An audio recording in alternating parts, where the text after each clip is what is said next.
And a very happy Wednesday to you at 12:08 in the West. It's the John Phillips Show. Mr. Randy Wangs in Culver City. Even though industry experts are calling it way too little, way too late, Gavin Newsom celebrated his signing of an extension of the film and television tax credit in the state of California. He was joined by Mayor Karen Bass and Assemblyman Rick Chavez Burr, who did a lot of ass kissing. And with that, let me introduce my assembly member and leader of this effort in the assembly, Assemblymember Rick Chabert. All right. Thank you, Mayor Bass. Thank you for your leadership. You have been gross. Okay, you know I'm not allowed to do an impersonation of him because if I do that, I won't have a voice left for the final 3 hours of the program. Thank you, Mayor Bass. Thank you for your leadership. You have been a champion for this effort since you were the leader of the assembly. Wasn't that back in 2008? That was a long time ago. That's how long they've been working on this. And want to thank you for everything you've done for this. It's an honor to be here today with our governor. Thank you so much, Governor Newsom. So he's kissing his ass, too. Rick Chavez Burr could kiss two asses at the same time. That is quite a talent. 800-222-5222 is the telephone number, 1-800-222-5222. The big news nationally today is that the P. Diddy trial has finished, and the jury came back with a verdict that seemed to shock a lot of people, where P. Diddy was acquitted on all of the very serious charges, and he was convicted on the minor charges. And after the verdict was read, he celebrated in court with prayer and certainly letting his fans and his supporters know that he was very, very pleased with the verdict. And afterwards, Randy, I don't know if you saw this, but his supporters outside the building celebrated by drenching one another in baby oil. I guess it's time for a freak off. Now, here's the question, though. If you get baby oil in your eyes, how long are you blinded? Who's supporting P. Diddy at this point? Well, you had a bunch of people outside the building. Although I guess during the O.J. trial, there were plenty of people celebrating when he got acquitted. Oh, they love to see the juices loose. So here's the thing. And I know a lot of people are upset with the verdict because they thought that the guy was essentially a bad guy and he deserved to go to prison. And he may not be a good guy. That certainly is true. However, if I were on that jury, I think I probably would have voted the same way. And I'll tell you why. By all appearances, what the prosecution did in this case was overcharge him. And they overcharge you when they want you to cut a deal with them, and they're essentially trying to bully you into going to the negotiating table. But that's not the way it's supposed to work. If you're the prosecutor, you're not supposed to be playing poker with your buddies and you're bluffing so that you can manipulate them into doing what you want them to do. That's not how the game is supposed to be played. If you're the prosecutor, you're only supposed to charge people with the crimes that you believe they committed. And if you don't believe they committed those crimes, you shouldn't charge them with that crime as a negotiation technique. And I think basically what happens is if prosecutors overcharge a defendant with crimes and the jury senses that, the jury believes the prosecutor is not ethical. And if the jury believes the prosecution is not ethical, what you do is you vote not guilty across the board. Now, it looks like they cut some sort of deal as a jury where they agreed to convict him on the lower level crime so that the world knows, okay, he did some things that were wrong, but he didn't do the RICO things that the government claimed that he did. I am firmly of the belief, regardless of whether or not someone did it or didn't do it, if the government overcharges someone with a crime, that is an abuse of power. And if I were on that jury, I would vote not guilty. And I think that's exactly what happened in that courtroom today. So that's what's going on in Nancy Grace's world. But, Randy, we've got a lot going on right here in California, including reaction to the federal government's lawsuit against Los Angeles and California for sanctuary state status. And not surprising, Karen Bass and the LA City Council have chosen to dig in their heels and grandstand in the face of a lawsuit over Los Angeles' sanctuary city policies. For more on Karen Bass's response to this, then we'll get to the city council, who had a fun little presser yesterday. Here is NBC4. Also today, LA City leaders are addressing the lawsuit filed by the DOJ going after LA's sanctuary city policies. Mayor Bass now calling it, quote, an all-out assault on Los Angeles, end quote. I guess we're not going to lower the temperature in the room today. No, not at all. NBC4's Macy Jenkins joins us live in downtown LA with the mayor's message to the White House tonight. Macy. Good afternoon, Colleen. Well, Mayor Bass says that she is in lockstep with the city council. That doesn't mean anything.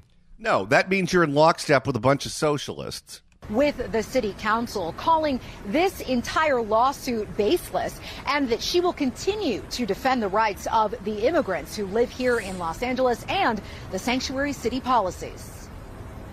I personally won't be intimidated by these tactics. Mayor Karen Bass addressing the DOJ lawsuit filed Monday, naming herself, the city, and city council, claiming LA's sanctuary city policies are unconstitutional. This is essentially an all-out assault against Los Angeles. Too bad she wasn't in Ghana when they filed that lawsuit. The lawsuit is an attempt to overturn the will of the city.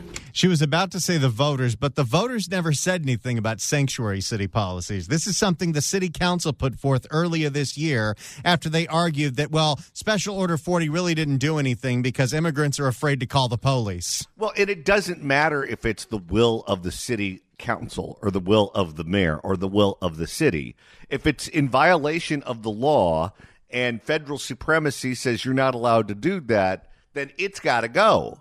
The lawsuit is an attempt to overturn the will of the city, calling for a halt to long-standing policy to protect immigrant Angelenos. Because, you know, John, these sanctuary policies keep us safe. Well, and this is going back to the discussion that we had yesterday.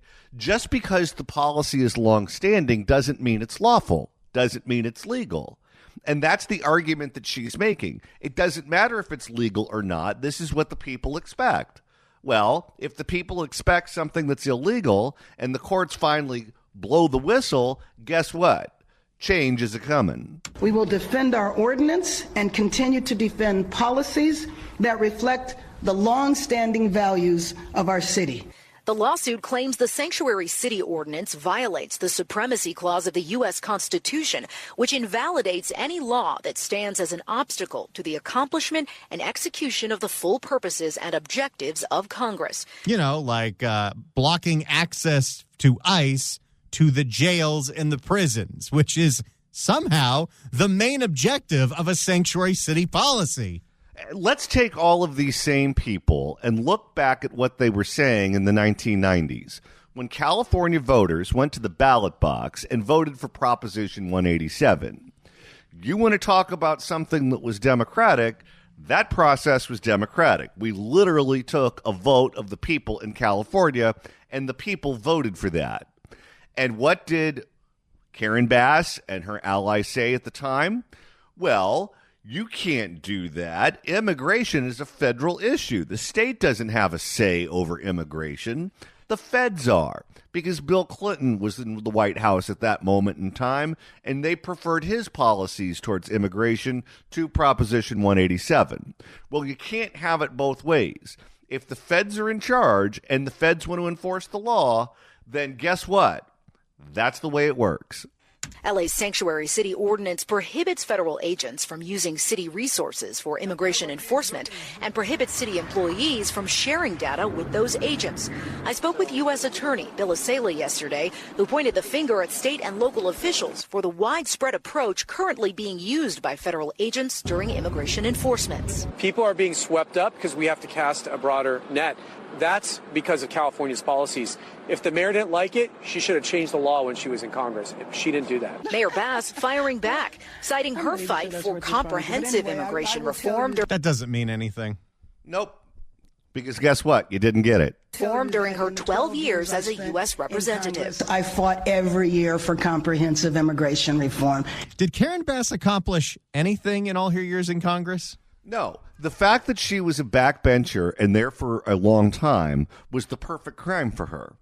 Because everyone in town respected her because she had been reelected so many times, so people assumed that she was accomplished, but no one knew that she was totally incompetent. We didn't figure that out until she was elected mayor.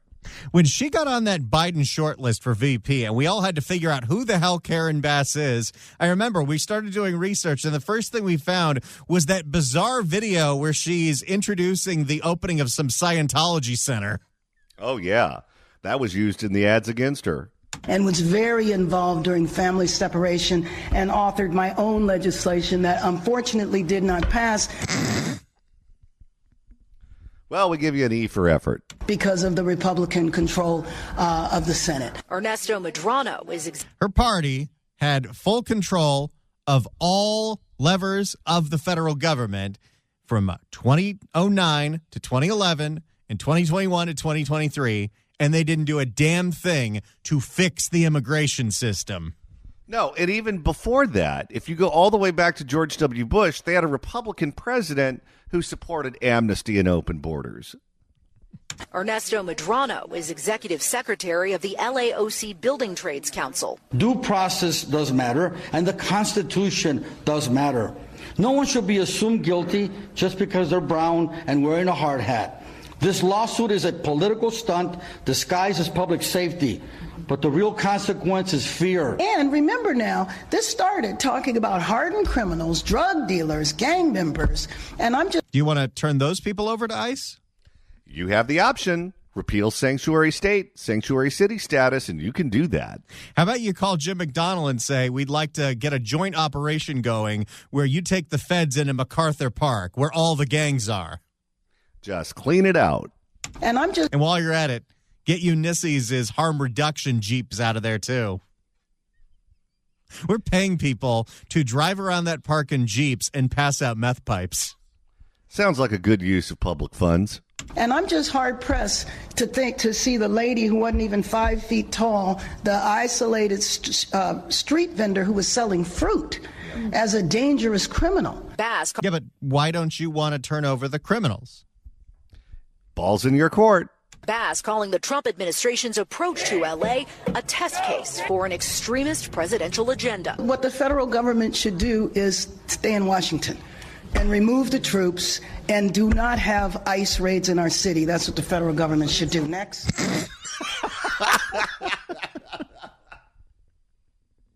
She's so nasty.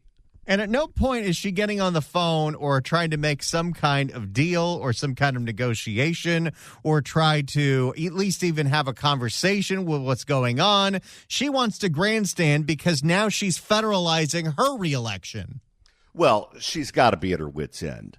Between what happened with the fires, her being in Ghana, what's going on right now with the city budget where they're broke and she has to go up to Sacramento hat in hand begging for money. And now she's got civil unrest going on in the streets because the federal government is finally enforcing the law. It's nothing but bad news for her. And she wants another 4-year term for whatever masochistic reason. And that's not even something that's a slam dunk, something that she thought would be the case a mere year ago. So Karen Bass's life is not fun. Bass says that the city attorneys are still reviewing the lawsuit, but she anticipates it's going to cost a great deal of resources to defend the city from both the suit and continued other inquiries from the Trump administration. Reporting live in downtown Los Angeles, Macy Jenkins, NBC4 News. You know, it's one of the things that's not really talked about of how broke the city gets is when the city gets sued for something like this, or you go to the lawsuit over the city's handling of homelessness, the city doles out, even though they have city attorneys, for very high-priced law firms to defend themselves in those suits. Because they don't trust the people who work for the city. Yep. Don't forget, the city attorney is independently elected, not appointed by the mayor, and none of those people trust one another. If you'd like to email the show, you can do so at johnnydon'tlikeshow@gmail.com. That's johnnydon'tlikeshow@gmail.com. LaSangeloS.com. And Randy, if you missed yesterday's show or Monday's show and you want to find out what you missed out on, that's easy to do. All you got to do is search for The John Phillips Show wherever you get your podcasts, whether it's the Apple Podcasts app, iHeart, Spotify. Search for The John Phillips Show. Hit subscribe. You could download all the episodes. You could do what George Gascon likes to do to himself in the middle of the night. Do a Google on YouTube. Because you could find The John Phillips Show on YouTube. Like and subscribe if you find it there. Share the episodes with your friends. Download our apps. There are so many different ways to listen to this podcast. Do you understand what I'm telling you, man? And now we're on the air in Fresno, too. We have expanded to our third market. Now on Saturdays, we are on from 2 to 3 on KMJ in the Central Valley in California. That's Fresno. That's Bakersfield. That is a massive station, AM 580 in the Central Valley and 105.9 FM. You can also stream it live Saturdays from 2 to 3 at KMJNow.com. In the meantime, what do you say we make a couple of listeners very happy? Well, let's do that right now. 790 KABC welcomes Oliver Anthony music at the Pacific Amphitheater at the OC Fair on August 1st. It's all part of the Toyota Summer Concert Series. Tickets on sale now at packamp.com. But right now, caller number 9 at 1-888-795-2222 gets a pair of tickets to the show, and all concert tickets include admission to the OC Fair. Tickets furnished by the Pacific Amphitheater. Good luck dialing. Coming up next, we'll have reaction from the LA City Council on the federal government's lawsuit against California and Los Angeles for sanctuary state and sanctuary city status. Right now, we're going through the reaction to the federal government's lawsuit against the state of California and city of Los Angeles for sanctuary state and city policies. Yesterday, the LA City Council in full came out for a press conference, although I don't think anybody took the press conference except for Fox 11's YouTube page, and they started it late, so we didn't even get Hugo's statement. But you had everybody there saying how outraged they are that they're named in this lawsuit about sanctuary policies. I've selected a few of the members to hear what they had to say about this. Let's start with Nithya Raman. Thank you so much for those words, Councilmember McCosker, and for the entirety of the council in standing up against this ridiculous lawsuit. Oh, it's ridiculous now. Of all the things coming out of LA City Hall, this is what they regard as ridiculous? This lawsuit is a continuation of efforts that have been in place for the last 3 miserable weeks here in Los Angeles that have tried to undermine this city and tried to paint us as a radical and lawless place. It's not? Yeah. Have you been watching the news, lady? You ever heard the crime blotter? At some point, you need to change the channel from the Hallmark channel and figure out what's going on in the world around you. Nothing could be further from the truth. Is she banging on a podium? I think so. Nothing could be further from the truth. Our sanctuary city policy, which is being classified as somehow a radical act, I want to remind everyone its history. It is codifying into law a practical response that has been in place here in the city of Los Angeles for decades, put into place by Daryl Gates. Remember noted radical Daryl Gates, a man who created the SWAT team, who created Operation Hammer, which went into South LA. These were people who... Where's she going with this? What she's trying to do is she's trying to say, it's been going on for such a long time here in Los Angeles. Of course it makes sense. And by the way, Daryl Gates, who is the best police chief the city has ever had, if he were around today, I would be willing to bet everything I own that he would support what the federal government is doing. Well, and you look at what happened to the city council earlier this year, where they said, oh, Special Order 40 doesn't go far enough. And people never really trusted to call the police, and people aren't coming out of the shadows. And that's why we need to codify this into the city charter. And that's exactly what they did, led by Ulysses and Hugo Soto Martinez. Yeah, clap that up. Who were hardly radicals, and that is the roots of our sanctuary city ordinance. It is codifying a practice that for decades this city has understood keeps Angelenos safer. How? Because if there's anything that Los Angeles is known for, it's peace and tranquility. So you have the criminal element that usually is preying on the immigrant and illegal immigrant communities. They get arrested because of sanctuary policies. They don't get turned over to ICE, so they get released back out in the neighborhoods to re-victimize that same community. That's keeping us safer. And from her point of view, that's equity. It is the opposite of a radical policy. It is, in fact, a policy that brings us towards greater safety and towards greater peace. How? Yeah, I'd like a more expansive explanation on that one. How does it keep us safer to keep the feds out of local jails when it comes to immigration enforcement? Keep in mind, these aren't people the feds picked up. These are people that the city picked up or the county picked up or that were sent to the state pen. So they did something in California to offend the locals. And I am pleased that every single one of my colleagues is standing up against this lawsuit and towards continued efforts by the federal administration to undermine the constitutional... Who's clapping? It sounds like about 3 people. To undermine the constitutional protections and rights and public safety of Angelenos. Thank you so much. And now I'd like to invite up my colleague, Councilmember Jurado. Oh, boy. So we're going to go from one socialist to another. Yes, this is the newest socialist on the board. This, of course, is Isabel Jurado. She got elected to replace Kevin De Leon. Quite frankly. Thank you. Someone booed her. By the Had to way, be a constituent. they didn't call this press conference with enough time to get a whole bunch of their lackey supporters behind them. So they're on the steps of the city hall, and the only people watching this were the gadflies that usually show up. So I had to edit out some of the things that were said in the background for some of these members because there was some cursing going on, and there was some very racist things being said about Nithya. Do those people know any other words? Nope. Thank you. Did you see that the governor of Maine got booed off the stage in her hometown at some event for livestock? Oh, really? Yeah, it was funny.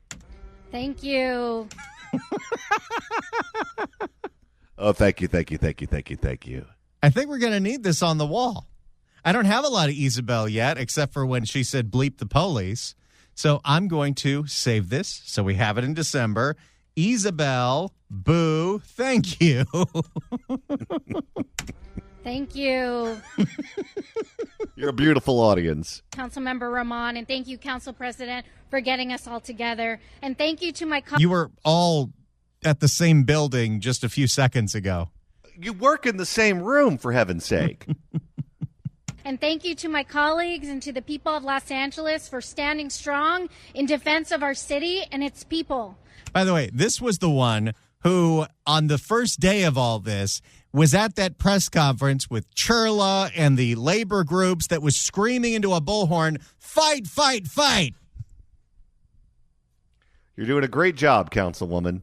My name is Isabel Jurado, and I proudly represent the Fashion District, the Flower District, the Wholesale District, Boyle Heights, El Sereno, and Lincoln Heights in Highland Park, neighborhoods that have long borne the trauma. You also represent Skid Row. How come you didn't shout them out?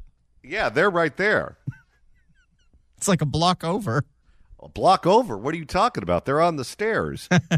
Neighborhoods that have long borne the trauma and terror inflicted by ICE.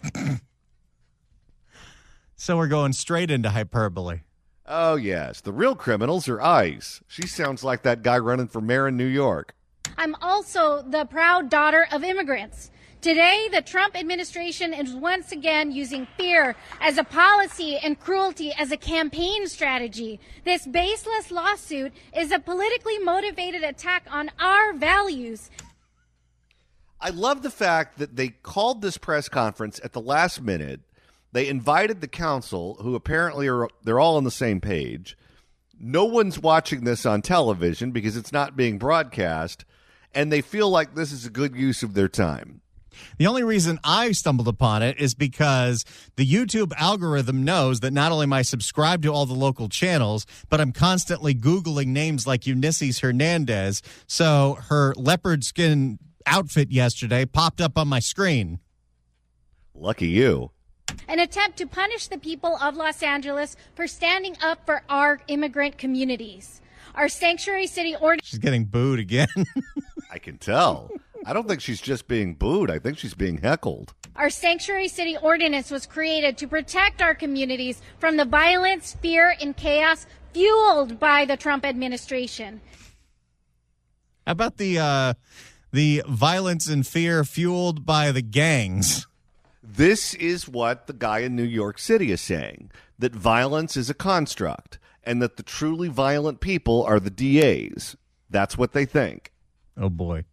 From the violence, fear, and chaos fueled by the Trump administration. Where does Broadway move to when it burns down? Broadway the street or Broadway the construct? Broadway the construct. Oh, well, I don't know. If they're willing to play small theaters, Santa Monica Boulevard. It exists to protect our neighborhoods from federal government more interested in headlines than in human dignity. Oh, boy. Again, someone got paid to write that for her. Now, it's not like things would be any better if Kevin De Leon was still there, but she is especially awful. Yeah, no kidding. This lawsuit is just the latest of a political public stunt, a cynical effort. What you're saying that what you're doing right now isn't a public stunt? Oh, no. No, this is public policy being crafted. A cynical effort to scapegoat immigrant families who continue to show extraordinary resilience, courage, and strength in the face of a relentless cruelty. Make no mistake, they're trying to trample the rights of Angelenos. They're trying to force our city to become an extension of ICE. They're trying to punish us for refusing to be complicit in a campaign of fear. But we will not let that happen. Yeah, good luck with that. Now, here's what's strange about her. She is just as radical and she is just as left-wing as all the other socialists on that council. But you can tell, based on the way she talks, based on the way she crafts the arguments, she's smarter than the rest of them. If Karen Bass is going to lose re-election, it's going to be to a socialist. And Kenneth Mejia, who is the city controller and also a socialist, certainly has been kicking tires on running. But if he were to take a pass for whatever reason and the socialists were to turn to the council looking for a candidate, I bet you anything that candidate would be her. It would be historic because she would be LA's first bi-Filipina mayor. Wait, you're trying to tell me we haven't had one of those before?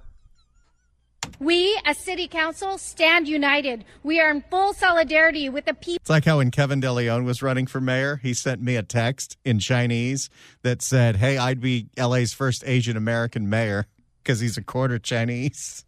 Yeah, that was strange.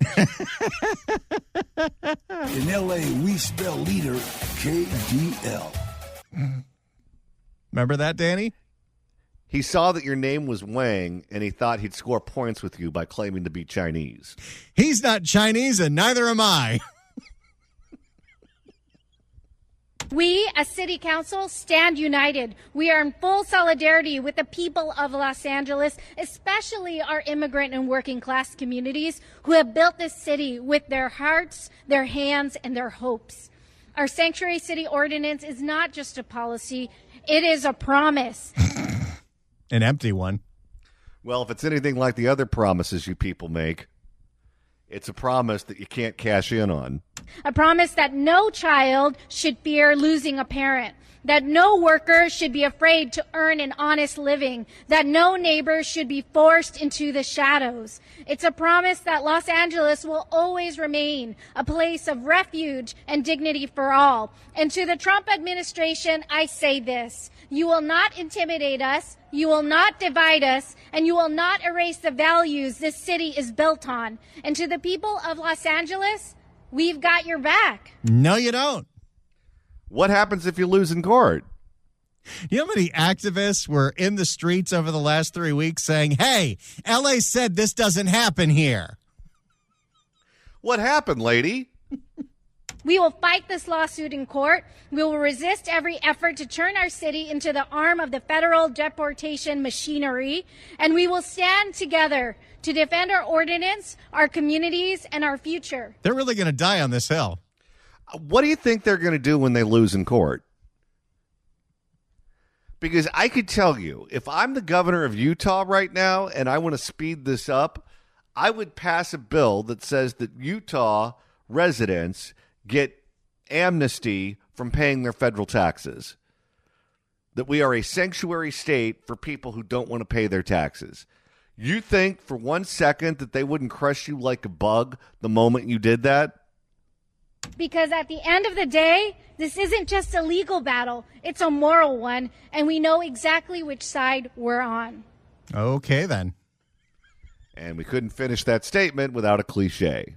We will do everything in our power to ensure Los Angeles remains a place of refuge and dignity for all, and that's just not a commitment, as Councilmember McCosker said. It's an oath, it's a vow. How about the oath of office that says you swear to uphold the Constitution? Oh, that can be edited. And so thank you, and I'd like to introduce Councilmember Rodriguez. Okay, we can move on from that. And we had Imelda, but she spoke in Spanish. But when we come back, we've got the woman who wrote the Sanctuary City Ordinance, along with Hugo, Ulysses Defund the Police Hernandez. Because we are the defund the police people, right? Right now, we're going through the reaction among members of the LA City Council to the federal government's lawsuit against California and Los Angeles' sanctuary city and state policies. Let's try to squeeze in a little Ulysses. Good afternoon, everyone. My name is Eunices Hernandez. I represent the 1st District here in the city of LA. That starts from Highland Park, goes through Chinatown, MacArthur Park, Pico, Union, Westlake, all the way down to University Park. You know, if you're in Dallas, some of those are some of the richest neighborhoods in the city. Not here. Once again, the Trump administration is trying to punish Los Angeles because we've chosen to lead with compassion and common sense instead of bending the knee to hatred and ignorance. Bending the knee? What is this, Game of Thrones?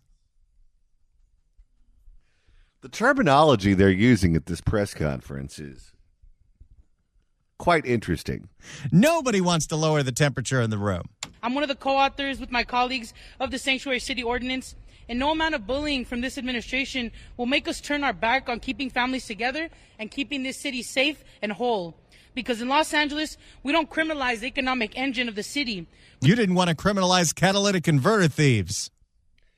And keep in mind, the debate is over whether or not the jails and prisons will cooperate with the feds. That's the hill they're ready to die on for this. We don't ask for immigration status when someone needs help. We don't champion racial profiling. That's called responsible constitutional governing. Meanwhile, this administration is deploying mass federal agents to snatch random people off the streets with no due process, ripping families apart for political points, targeting innocent people in pursuit of the American dream. That's not law and order. That's not family values. And you know who knows a lot about law and order is Ulysses, the woman who was going to go to be a police officer, but then when all her friends got arrested for being drug dealers, switched sides. She must have given quite a presentation on Career Day. That's not family values. That's violent, that's foolish, and that's straight up unconstitutional. This lawsuit is an attempt to shift attention away from what they really don't want the people to be talking about right now. Something that's going to impact millions of Americans all across our nation. What they don't want you to talk about is that the budget, the big bill that they're talking about, cuts Medicaid, slashes food assistance. All right, I'm done. So now we're going to get a litany of left-wing complaints. Yep. We have quite a city council here in Los Angeles. Don't forget, each one of those people make $220,000 a year. It's hard to believe that we're broke.